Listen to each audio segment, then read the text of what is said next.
výrobce všechno porobil, šepaně jí pobyl pravdu dávat rád, děcko musel go líbať. Robil děcko, kojil děcko, také byl dobročisko, ale rodka tého chlopka ráda jí měla. Čtveronových šatů, čtverostředice, do kostela je šmakenem muzice, same šminkování, sama parada, chlopka ní měla rada. A po písku, po bručisku, slzy kalmu, po pušisku, jako vývky, jako slyši, jaká rodka je. Dožral to je! Do hospody zašel, vyplatek přebyl, a jak do dom přišel, zvaně vyrobil, a tu svoju rodku zbyl. Jaroviska, ona hopka. Hanyzku, Hanyzku, tam, jak je rada mám. Věřte mi, Luďko, než je to tak mapy, na začas čarovce kožu vyprušit a pak je zas dobrota jak ovečka a má rada chlopečka.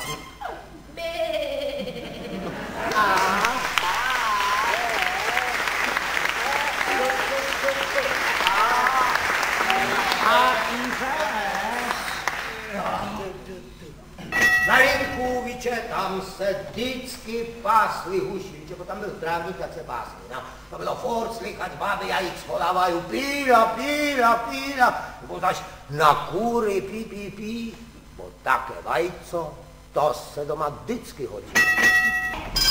Tam, jak je dneska na městě republiky, také ty vysoké činžáky, už tam kdysi byla stará cihelňa a kole byly takové všelijaké budy a šopy a tam přebývali taci ti chudáci, žebráci, boráci, ale i ludry všelijaké, chachaři, baráby, bryňaře, halďaře, no, robit se jim nechtělo, tak kury kradli. Proletáře, no chlejská jasná. A tam, jak je dneska ta nemocnice a ten hotel Lukopolda, už tam byly luky, tam se krávy pásly, to se to ku večeru pěkně rozlíhalo, jak synci přiháňali. Babulo, kolero jasná, kaj tam leže.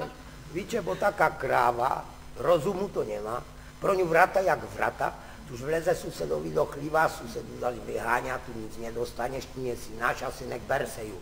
A jak synek odved, tak právě robě, ty stará viděla si, jaké má sused pěkné krávy, také hlaďučké, kulačučka, ty vemena, ale také pěkné, jak máme my, to nemá, kaj by bral.